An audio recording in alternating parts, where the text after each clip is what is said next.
What happens when most questions can be answered in an instant? What becomes of the hunger that once drove explorers to sail beyond known maps, that drove scientists to build lenses and instruments, that drove poets to invent metaphors for the invisible? The question is urgent not because answers are vanishing, but because the habit of asking may be endangered by the abundance of answers. Curiosity is not merely a trait, it is an infrastructure. It is a practice that must be practiced. When practice is neglected, it atrophies. The future of human curiosity therefore depends less on natural endowment and more on design, on institutions, on attention architecture, and on the rituals that preserve the inquiring mind. Curiosity evolved because it paid. Creatures who sampled their environments discovered resources, discovered dangers, and discovered novel niches. The evolutionary calculus favored organisms that experimented at small cost and revised beliefs when surprise occurred. Over long stretches of time, curiosity accumulated into cultures that prized exploration, into languages that encoded questions, and into crafts that transmitted techniques for reliable observation. Curiosity is an emergent technology in the same family as language and tool making. It is an artifact of evolution that can be extended, oriented, and sometimes sabotaged by the consequences of other technologies. A useful way to think about curiosity is to treat it as a pipeline. Raw stimulus enters, the organism directs attention. The organism forms a question. The organism probes.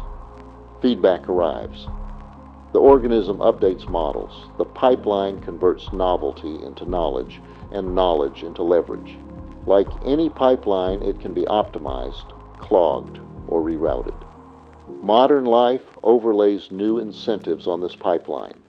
Instant answers and attention economies reroute reward away from deep probing toward rapid consumption.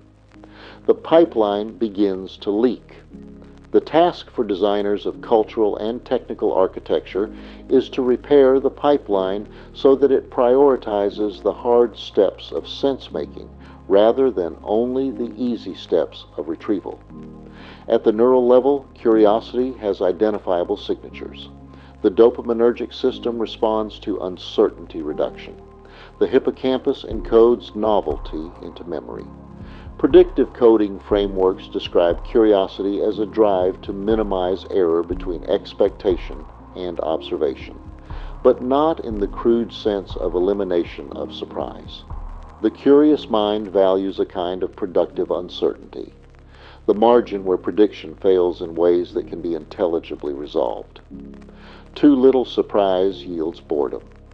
Too much surprise yields overwhelm.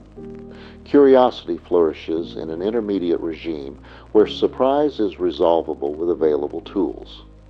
This neurocognitive balance suggests practical levers. Environments that present tractable puzzles foster curiosity. Environments that either flatten challenge into triviality or escalate novelty into noise diminish it. Cultural institutions matter because curiosity is practiced socially. The salon, the workshop, the laboratory, the library, and the apprenticeship are social architectures that provide scaffolding for questions. They offer norms that tolerate error, that reward exploration, and that transmit techniques for inquiry. Where such institutions decay, curiosity atrophies. Where they thrive, curiosity multiplies. The future depends on strengthening these social scaffolds and inventing new ones that work in a digitally saturated environment. The challenge is not to romanticize old forms, but to extract their functional features. What makes a laboratory effective is not its equipment alone. It is the mix of shared standards, replication practices, norms of critique, rituals of documentation, and incentives that preserve patient attention over long projects. Education is a critical lever because it is where the next generation learns how to ask. Traditional schooling tends to reward correct answers. Tests, teach calibration to expected responses. A curriculum oriented to curiosity trains skillful questioning. It teaches how to frame problems, how to decompose complexity, how to design small experiments, how to read data critically, and how to tolerate the long lag between question and satisfying answer. Curriculum design that privileges hypothesis generation and iterative testing cultivates habits rather than merely conveying facts. The craft of asking becomes as important as the craft of answering.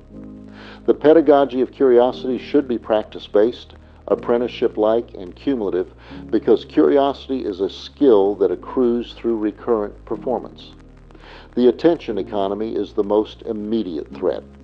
When engagement is monetized at the millisecond level, incentive structures bias toward novelty and away from depth. Platforms reward rapid interactions, sensational framing, and perpetual surprise. The attention pipeline is siphoned by mechanisms that amplify the smallest signals. The remedy is partly regulatory and partly design-oriented. Regulation can change incentive structures by aligning platform economics with public value rather than with raw engagement. Design practices can build features that support extended reflection, scheduled delivery windows, digests that batch non-urgent information, and friction points that discourage impulsive consumption. Members-based models and subscription architectures unhook revenue from perpetual interruption and therefore align product incentives with the cultivation of durable curiosity. Rituals and routines protect curiosity by shaping attention at the micro level. The rite of beginning, the small consecration of time to deep inquiry, functions like a bootstrap script for cognitive systems. Morning practices that combine sensory priming, focused reading, and brief notation convert the raw energy of attention into a stable channel for question formation. Transition rituals between contexts reduce contamination of tasks and preserve the depth required for sustained inquiry. The practice of keeping small external notebooks or lab books serves as a memory scaffold that allows complex questions to be revisited and extended. These habits are low cost relative to their returns, and their institutionalization in schools, workplaces, and communities creates cultural pressure that lowers the activation energy for individual curiosity. Curiosity is also an ethical practice because it distributes epistemic humility. It trains minds to prefer evidence over dogma, to seek counterexamples, to accept revision, and to value skepticism as a tool rather than a posture of cynicism. The cultivation of curiosity therefore aligns with civic virtues. Citizens trained in asking better questions improve public discourse. They require less rhetorical sleight of hand to be persuaded because they request evidence and demand coherence. A society that values curiosity tolerates dissent, protects pluralism of viewpoint, and supports institutions that can adjudicate evidence. The ethics of curiosity is therefore a political technology because it shapes how publics decide which questions matter and how they allocate collective attention. Technology will reshape curiosity in more radical ways. Artificial intelligence can extend the capacity to model complex systems, to simulate counterfactuals, and to propose hypotheses at scales beyond individual reflection. AI can be a curiosity amplifier when it functions as a partner that suggests interesting perturbations, surfaces anomalies, and supports iterative testing. The ideal tool is one that augments human curiosity by amplifying the cycle of question, probe, and update, rather than replacing it with instant answers. Such tools would present structured surprises, scaffold experiments, and preserve the learning loop. The risk is tools that degrade the learning loop by converting curiosity into passive consumption. The design imperative is to build AI that resists the temptation to be a final answer engine and instead designs for curiosity practice. Another emergent landscape is collective curiosity. Science progressed historically through communities of inquiry that pooled evidence and corrected errors. The networked era offers unprecedented capacity for collective exploration, yet current platforms frequently fragment attention and punish slow accumulation. Collective curiosity requires shared infrastructures for cumulative knowledge. Versioned archives, durable repositories of experiments, and mechanisms for replication lower the cost of collective piecing together of complex puzzles. Publicly maintained test beds that allow replication and incremental improvement should be part of civic infrastructure. The future of curiosity depends on preserving artifacts that outlast ephemeral attention waves. Durable knowledge commons increase the probability that experiments scale beyond individual lifetimes. Curiosity also requires safety. The willingness to ask depends on the willingness to be wrong. Institutions must create norms that allow failure without punitive stigmatization. Peer review must be rigorous without being destructive. Apprenticeship cultures must model how to critique ideas rather than dehumanize their holders.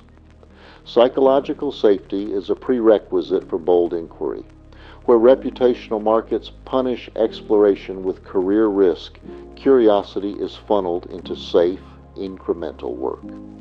The professional incentives must be retooled to reward audacious, reproducible experiments and long-term projects.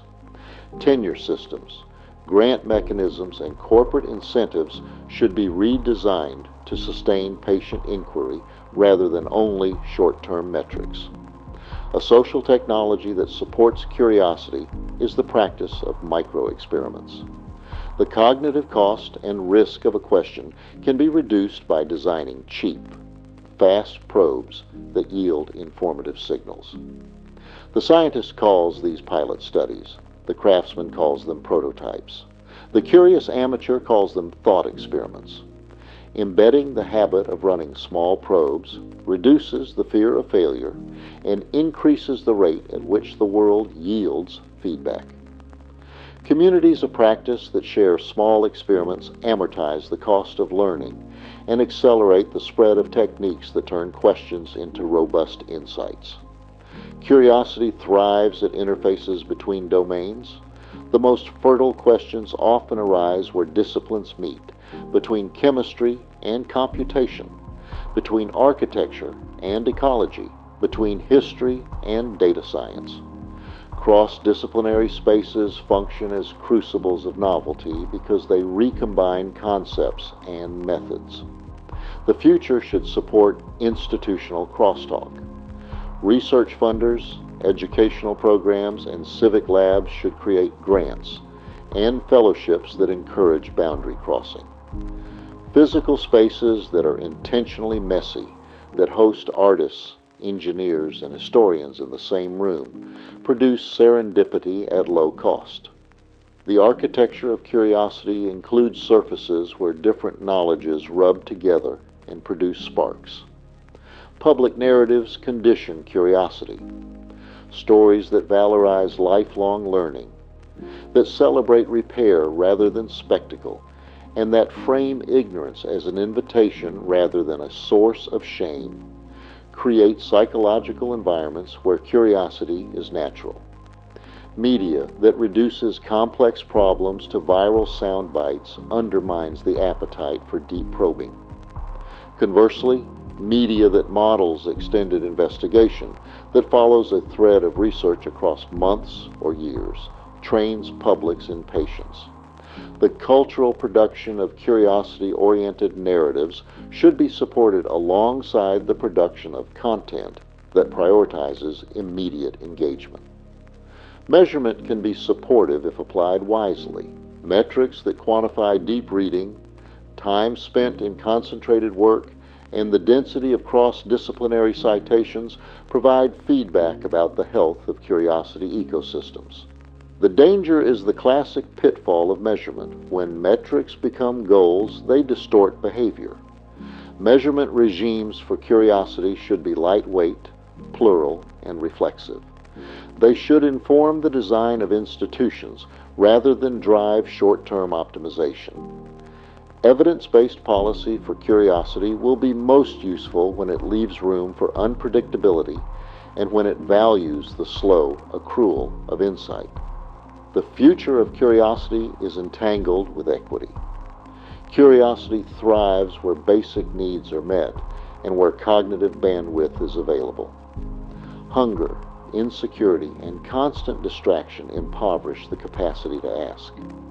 Policies that reduce precarity, that provide safe spaces for learning, and that democratize access to tools expand the base from which curiosity can arise. Investment in libraries, public labs, museums, and makerspaces in underserved neighborhoods is not leisure spending. It is infrastructure for the cognitive future. The distribution of curiosity is a justice issue because the capacity to question and to learn is a prerequisite for participation in civic life. A final dimension is imagination. Curiosity without a horizon is aimless. The capacity to imagine plausible futures frames the kinds of questions worth asking. Imagination supplies the scaffolding on which experiments are designed and interpreted.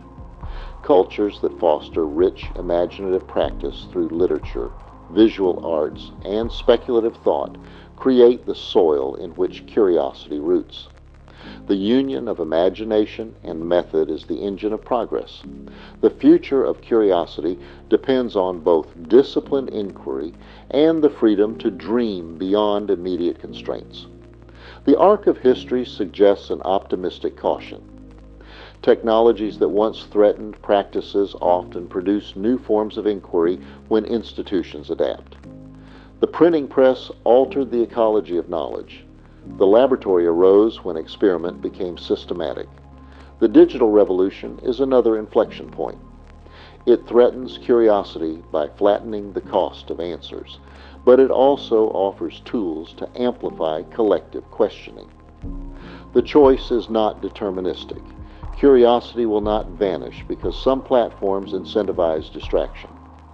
The deciding variable is the care invested in designing cultural, educational, and technical architectures that privilege inquiry over instant gratification. Practical next steps are simple but not trivial. Teach how to ask in schools. Build public infrastructures for replication and collective experiment. Design platforms that subsidize sustained attention. Fund long horizon research through mechanisms that tolerate failure. Create rituals and routines that bootstrap deep practice. Make curiosity visible as a civic value through festivals, public labs, and narratives that honor slow work. Protect neighborhoods of quiet. Invest in libraries and makerspaces. Nurture cross-disciplinary spaces. Measure lightly and iterate. Curiosity is not only an instrument for discovery. It is a disposition toward the world that forms citizens capable of repair, creativity, and moral judgment. The future of human curiosity will be determined less by technological inevitabilities and more by the choices societies make about what to protect and what to prize. Curiosity is a gift from evolution and culture. It can be hoarded, squandered, or cultivated. The wise work is to cultivate it, to design institutions that support persistent questioning, and to remember that answers are only as valuable as the questions that produce them. From the vantage of a long now, curiosity is the muscle that stretches a species into new capabilities. Its future depends on embedding the practices that sustain it into the scaffolding of human life. If the coming decades see robust public investment in attention-sustaining infrastructure, if education trains the craft of asking, if platforms and policies align incentives with depth, then the age of instant answers may become an era of unprecedented depth. If not, the abundance of answers may quiet the impulse to ask, and with it, the long arc of discovery will narrow. The choice is designable. The machinery of curiosity can be built and tended. The future, as always, will be partly the product of patient, deliberate construction.